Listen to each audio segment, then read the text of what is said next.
Chapter 2. The Motorcycle. Except for one terrifying moment when the boy had poked his finger through the mouse hole, a hungry young mouse named Ralph eagerly watched everything that went on in room 215. At first he was disappointed at the size of the boy who was to occupy the room. A little child, preferably two, or even three children would have been better. Little messy children were always considerate about leaving crumbs on the carpet. Oh well, at least these people did not have a dog. If there was one thing Ralph disliked, it was a Snoopy dog. Next, Ralph felt hopeful. Medium-sized boys could almost always be counted on to leave a sticky candy bar wrapper on the floor or a bag of peanuts on the bedside table, where Ralph could reach them by climbing up the telephone cord. With a boy this size, the food, though not apt to be plentiful, was almost sure to be of good quality. The third emotion felt by Ralph was joy when the boy laid the apple cord by the telephone. This was followed by despair when the mother dropped the cord into the metal wastebasket. Ralph knew that anything at the bottom of a metal wastebasket was lost to a mouse forever.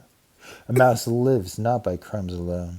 And so Ralph experienced still another emotion. This time, food was not the cause of it. Ralph was eager, excited, curious, and impatient all at once. The emotion was so strong it made him forget his empty stomach. It was caused by those little cars, especially that motorcycle, and the boom, boom, boom, boom sound the boy made. That sound seemed to satisfy something within Ralph, as if he had been waiting all his life to hear it.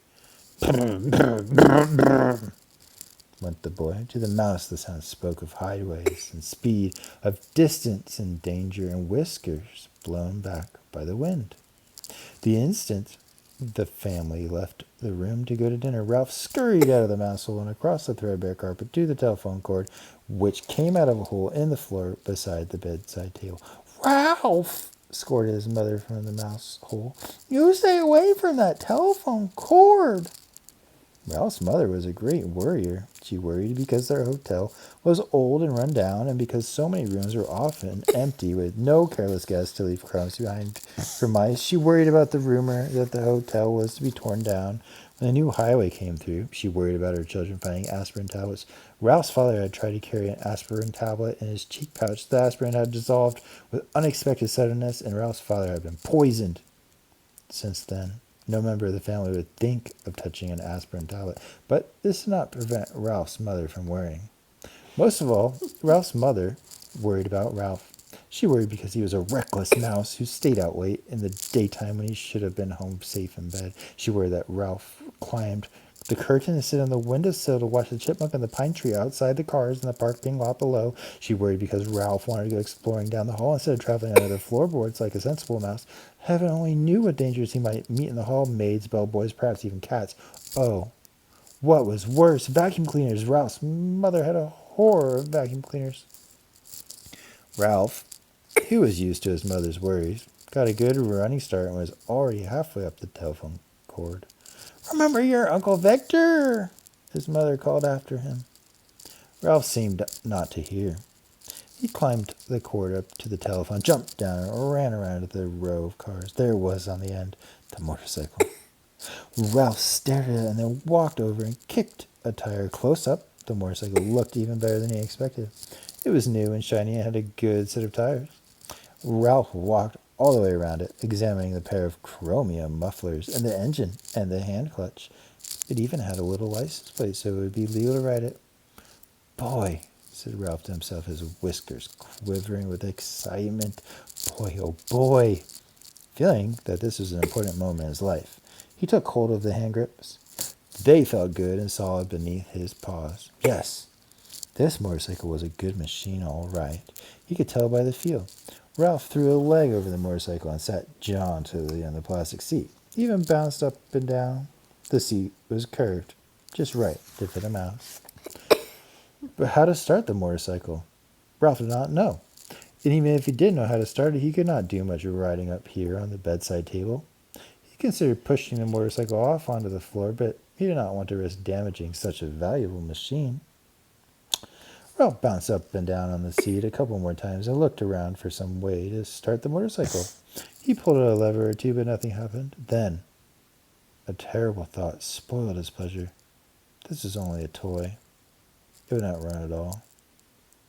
Ralph had watched many children in room 215 and had picked up a lot of information about toys. He had seen a boy from Cedar Rapids throw his model airplane on the floor because he could not make its plastic parts fit properly. A little girl had burst into tears and run sobbing to her mother when her doll's arm had come out of its socket. And then there was that nice boy, the potato chip nibbler, who stamped his foot because the batteries kept falling out of his car. But this toy cannot be like all those other toys he had seen. It looked too perfect, with its wire spokes and its wheels and its pair of shiny chromium exhaust pipes. It would not be right if it did not run. It would not be fair. A motorcycle that looked as real as this one had to run. The secret of making it run must be perfectly simple if only Ralph had someone to show him what it was. Ralph was not satisfied just sitting on the motorcycle. Ralph craved action. After all, what was a motorcycle for if it wasn't action? Who needed motorcycle riding lessons? Not Ralph. He tried pushing himself along with his feet. This was not nearly fast enough, but it was better than nothing. He moved his feet faster along the tabletop and then lifted them up while he coasted. Feeling braver, he bent low over the handlebars and worked his feet still faster toward the edge of the bedside table. When he worked up a little speed, he would coast around the corner. He scrabbled his feet on the tabletop to gain momentum. In a split second, he would steer to the left. At that moment, the bell of the telephone rang, half a ring, so close that it seemed to pierce the middle of Ralph's bones. It rang just that half ring, as if the girl at the switchboard realized she had rung the wrong room, had jerked out the cord before the ring was finished. That half ring was enough. It shattered Ralph's nerves and terrified him so that he forgot all about steering. It jumbled his thoughts until he forgot to drag his heels for brakes. He was so terrified that he let go of the hand grips. The momentum of the motorcycle carried him forward, over the edge of the table. Down, down, through space tumbled Ralph with the motorcycle. He tried to straighten out, to turn the fall into a leap, but the motorcycle got in his way.